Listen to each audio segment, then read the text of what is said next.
Hi again then guys, and welcome to the 54th episode of GT Masters on Gran Turismo Sport, and this particular pick is of one of the most powerful new cars of the GT Sport beta.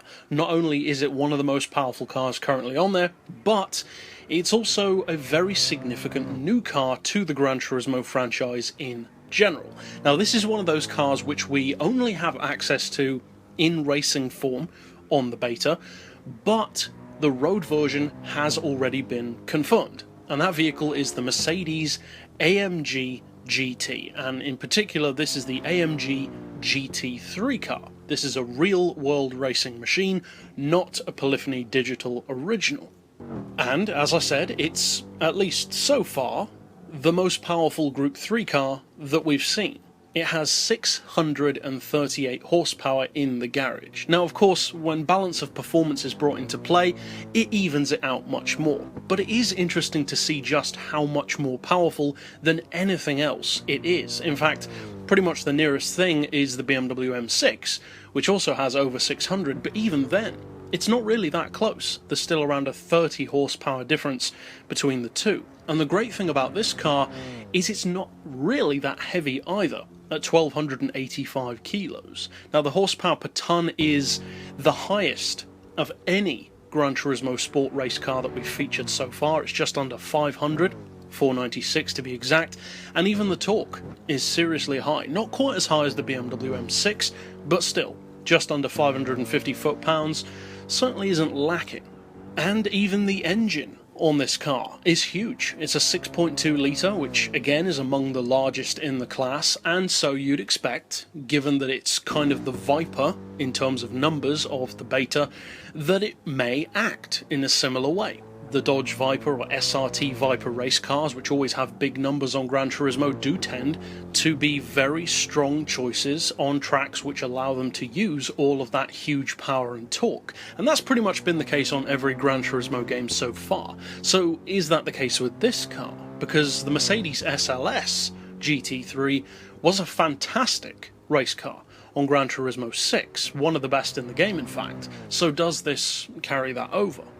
Well, to some degree, I would say yeah, it kind of does actually. Now personally, I don't care for the look of the Mercedes-AMG GT as much. To me it looks a little bit more understated than the SLS. The SLS is a little bit more special, whereas to me this looks a bit generic, just a generic exotic sports car. Not a bad looking car, and there are certainly people who would disagree with me there, but that's just for me. What about in terms of performance though? Because you've certainly got great numbers on paper, but as we all know, that doesn't necessarily guarantee that it's going to be the best around a track. Well, on some tracks, it's a great choice. On tracks like oval circuits, for instance, you can use the car's power and torque, but of course then you have balance of performance coming into play again, and you're running almost 800 horsepower, as most of the Group 3 cars would be. So feeling a difference is a bit more difficult because you don't get to actually run that power advantage in many, if any, of the GT Sport beta races. Now in actual Gran Turismo Sport racing, it'll be interesting to see if that still applies, or if there will be some circumstances where it does have a power advantage. As far as the beta goes, it's definitely in the higher sections of the grid, but not necessarily always the quickest. You can feel the weight. As I said earlier, it's not heavy at 1285 kilos, but that is heavier than many others in the class, and you can sometimes feel that. The car is very smooth, it's not quite as aggressive as the SLS is on the beta, and see that as you will. That's not necessarily a good or a bad thing. It lends itself towards certain track types. I would say that this car is more at home on more open circuits rather than very tight technical ones.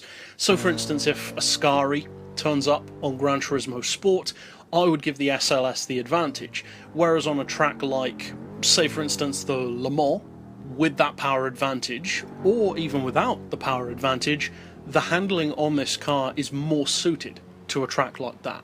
Or even something like Spa, for instance. Spa is a technical circuit, but it has a lot of very wide open sections and very high speed corners.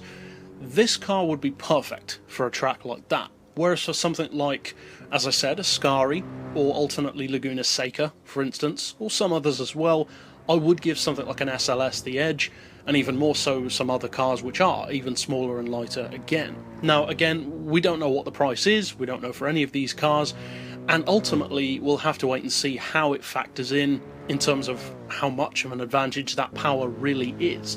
But for now at least, I would say that this is a very good new addition to the GT Sport lineup, and it goes without saying that it's definitely going to be a fan favourite. But that's it for this pick overall. I'll see you guys next time, and as always, thanks for watching.